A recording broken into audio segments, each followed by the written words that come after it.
is something that man must endure in his heart. And since the heart feels pain so easily, some believe life is pain. You are delicate like glass. That is, your heart is. It is? Yes. This is worth earning my empathy. Empathy? I'm saying I love you. Hey everybody, welcome back to the podcast. Danny here, and today I'm talking to you about Neon Genesis Evangelion. So, Neon Genesis Evangelion was a manga that started in 94, ended in 2013, publicized in Shonen Ace magazine. We saw things like Dead Man Wonderland and Mirai Nikki, some pretty solid series.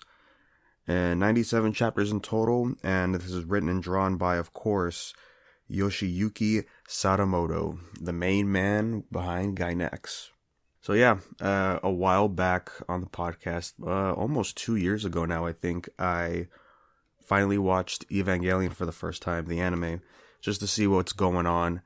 And I said my feelings there, and I did start watching the first movie, 1.0, but then once I saw a certain thing happened, I was like, you know what, I'll get back to this eventually. And then we got the latest trailer for 3.0 plus 1.0, seeing the feed on Twitter talking about it and how the manga is somewhat involved with the movie. I figured, you know what, maybe it's time to read the manga. It had been on my mind for a while, and I thought I'd just bump it up on the list and finally check it out. So, yeah, Evangelion, we all know the story, man. One Shinji Ikari winds up in the new Tokyo in Japan, and right when he shows up is when an angel attacks. It's been 15 years since the last incident, which was the second impact, and he was summoned there by his father, and they go to the facility called Nerve, and his father's main intention was for him to be the new pilot for EVA Unit 1. The EVAs are humanity's defense against the angels, and through some stubbornness, Shinji agrees and goes and fights the first angel. Luckily, is able to defeat it, wakes up, and starts his new life here at Nerve, fighting the angels. So, just to get it out of the way, the art is just like the art in the anime. It's really good stuff, very simple. It's a classic feel from the 90s. And that's all I could just really say. There's some stunning shots towards the end with the high action and, when everything builds up. There's some good stuff there. Nothing else really much to say about the art because we've seen it already through the anime. The main reason I wanted to read this, there was two of them. When I was watching the anime, I was looking up the manga because I heard this was a thing. It's an interesting thing, right? So with anime, it's either adapted from a manga or its own original thing. Very rarely we'll see a manga adaptation of the anime after. But here, the manga was created to help promote the anime when it came out.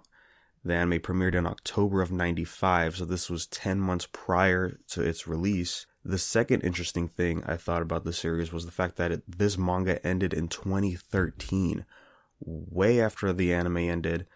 And if I had to guess when the movies started, 1.0 was in 2007. So this was going on during all of that. And I thought that was going to be interesting to see what was going to be different. And when I talked about the anime last time, we have to mention about our boy here. He was having trouble figuring out what to do next for the series after, I believe, episode 13 or 14. He was just stuck, and that's when he discovered that he was diagnosed with depression. And that really opened his eyes, and that's how we got to the ending that we got with Evangelion. And one of my thoughts was always, how different would the series have been if he never got stuck and realized this about himself, right? Because it's a very sudden change for the series, I think, because it goes from a classic, mid-90s anime, sci-fi, we have mechs fighting monsters. And the anime, it's very typical, monster of the week. And then we have some characters.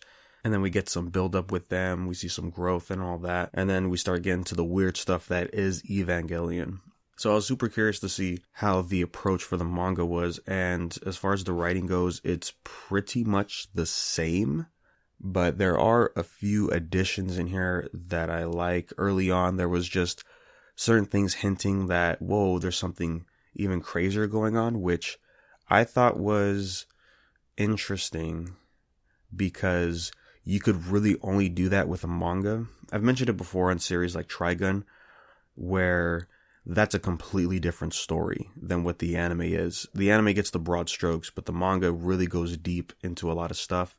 And we even mentioned it over on Sailor Moon of how at the time, I don't think anime audiences were ready for a dark series like that involving the sailor soldiers. And here it's present again, where it's bringing in elements that you really can't do in an anime because just the way the format is and how people watched it, really. You know, a week by week basis, just different expectations from what you would watch rather than what you would read. If I had to say, I think manga is definitely more critical. That might be why I like reading manga more versus watching anime. But that was of the times. Like, I'm sure when I go watch the movies, things will be different. But yeah, that's the one thing I noticed right off the bat in the first few chapters here leading up to Shinji fighting the first angel. I was like, oh, okay, that's interesting. You know, going through the rest of the series post anime, right? So once all the episodes are out, there are moments where it feels like it's assuming you've watched the anime already, because there's certain things that get alluded, things that get mentioned that wasn't originally mentioned in the anime. But if you're reading it, you're more likely a fan of the anime and you want more content, or you just want to see how this plays out, because of the whole theory with the series is that it's just an endless cycle, right?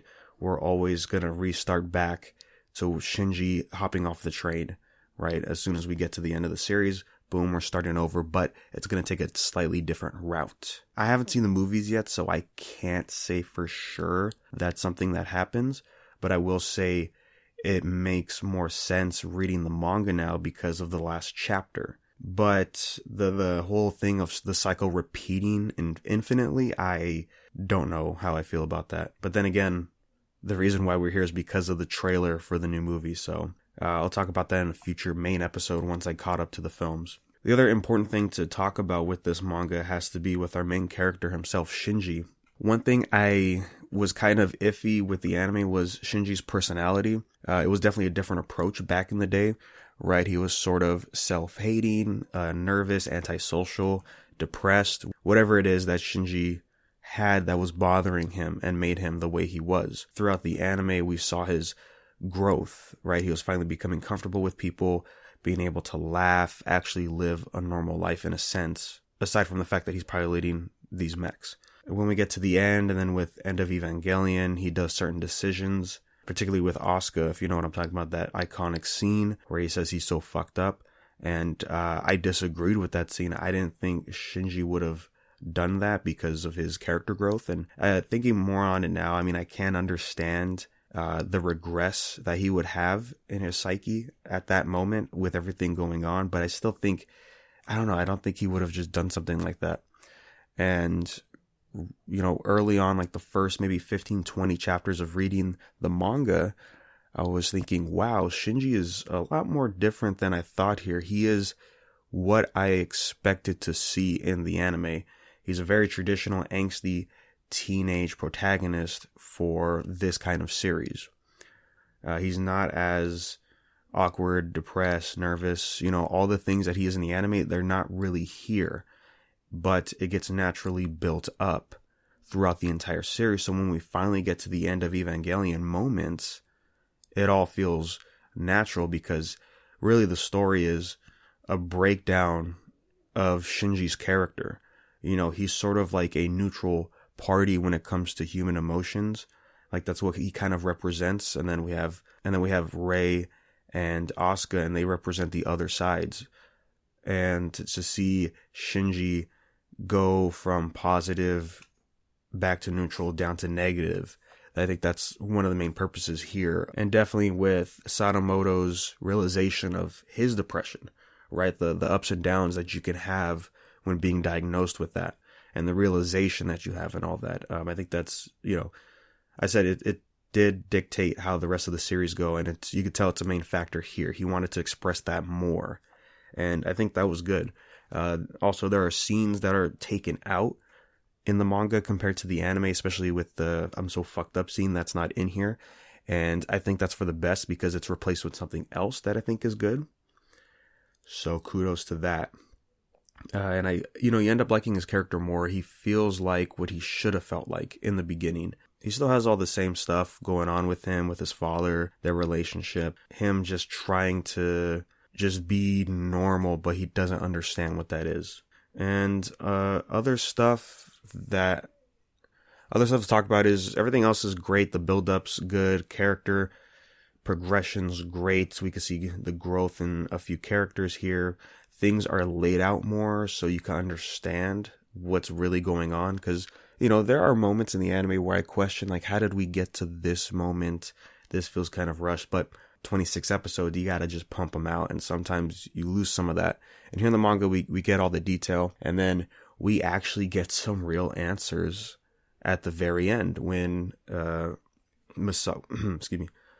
Masato is taking Shinji to Unit 1 during end of Evangelion, here in the manga, in that scene, she explains everything. And that's what I was kind of wanting out of this manga, was more clarity. All the buildup and mystery is still here from the anime, but then we get the solid, all right, here's the facts. And it's like, oh, okay, everything was building up to this.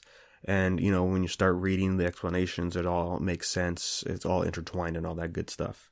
I think one of the other important things involves, again, with Shinji and the final angel, which disguised itself. One of the other important things to talk about here is the relationship with our boy Shinji and the fifth child that came from the committee, which ended up being the last angel. My problem in the anime was, screen time wise, it looked like they only hung out for a few minutes. Not a few minutes, but they barely knew each other, and to have this emotional impact on Shinji, really hurt him. Here in the manga, it goes into greater detail, right? We actually could get a reference of time that these two have interacted with each other. I think it's better here with Shinji and his reactions and his feelings towards the fifth child. And it honestly makes more sense. And then we get some interactions with the fifth child and Rei, and, they start talking and hinting at certain things, and he starts thinking about stuff. And again, those are moments where I think, oh, they're expecting us to watch the anime for this. Okay, that's interesting. So I like that a lot more. And everything else at the end pretty much plays out the same, but more in a traditional... I don't want to say this series is a shonen series, right? Well, yeah, I guess one of the main genres is shonen, because I guess mechs fight and all that.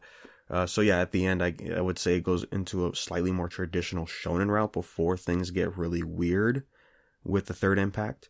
And that has to do with, the end result for Asuka. Very different here. And I kind of like that more. It still plays out the same as the anime, but it goes, again, more of what I was expecting from the anime. And then we get the ending, which is not the same as the anime. It's actually a definitive ending, if I were to say. And it's nice. There is a certain page that you turn, and then you see outside the window of the train Shinji's in, and you see the outcomes, basically, of what happened at the end with Third Impact. And, our characters move on with their lives. It tries to do that thing of showing important characters, I guess you could say. It's one of those things where it's just like, oh, hey, he's back, or look, there's this character. But it doesn't show everybody, so that kind of sucks. I would like to see what everyone else was doing by the end of the series. There was an extra chapter, the 97th chapter. It's a little special. It's a flashback, and it focuses on Shinji's mom. We just understand her character here. And then from there, at the very end, there's a character that's introduced that is a big thing for the series, which is, jealousy and hatred. That's a big thing in the series here, right? And she's jealous of Shinji's mom, Yui. And, they go through these things. And then at the very end, they have a conversation, and, they make amends. And Shinji's mom and Yui ties up her hair in a specific way, gives her glasses, says her name, And I said, wait a minute, what? This is during the university period of her life? This is way before Shinji was born? And this character's here? Which I know nothing about because it's a movie-only character. Now I have to watch the movies to see if we get some explanations about this person. So I will be watching the movies soon. And again, I'll be talking about those on the main segment for the podcast. But overall, my experience with Evangelion was a good time. It's very digestible reading it. I didn't think... I read the 97 chapters fairly easy. It was just engaging, and I think with the context of the anime, you're expecting differences, so you just want to keep reading, and I think that helps.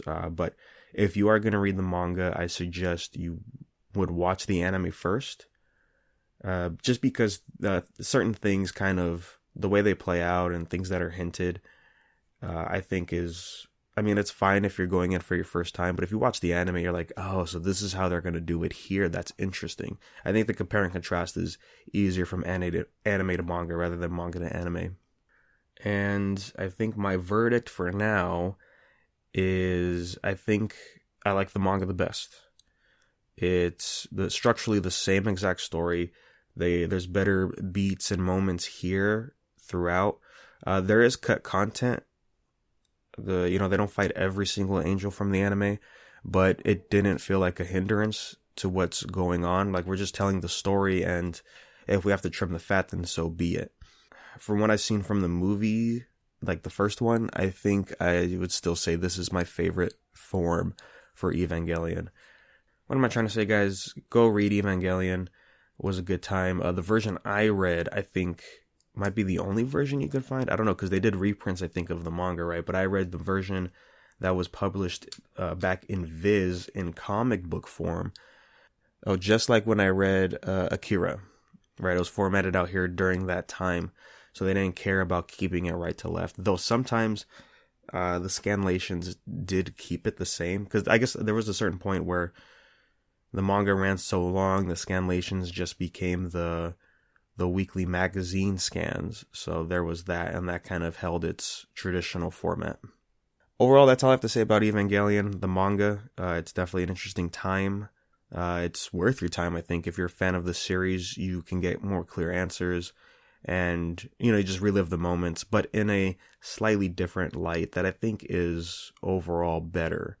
I know fans like how Shinji is in the anime, in a sense. I think meme-wise, he's perfect to be like that, but I think here in the manga, I like it better. Just the progression and the downfall of his morale, I think, works a little bit better. So thanks for listening, guys. Remember, you can send us an email, unversedpodcast@gmail.com, if you have any questions or comments. What did you think of the manga? What's your preferred version of Evangelion? Would love to hear about it. Of course, we'll talk about it on the next episode. And then you can follow us on social media at Unverse Podcast anywhere you go. And we'll let you know when those episodes drop. So thanks, guys, and we'll catch you on the next one. I just popped the Prozac. I just smoked a whole pack. Heaven sending angels, tell them bless me with the toe tag. Nerve damage guaranteed, I'll never get my flow back. Noose around my neck and my depression gives me no slack. So I turn my celly off and my telly on. Self-medicated, watching Evangelion. Got a 6 by my side, that's a hexagon. No, she not a dime, but she riding like a Peloton. She's my diva, my prototype, double O Eva. Gave me neck 3 times, that's King Ghidra. Reminiscing on the past, smoking on sativa. Nothing's been the same since I woke from anesthesia. Thought I had this shit set in stone. No social skills, I prefer to jet alone. I'm just trying to find my zone, but without the methadone. Still searching for my bars like a telephone in Rome.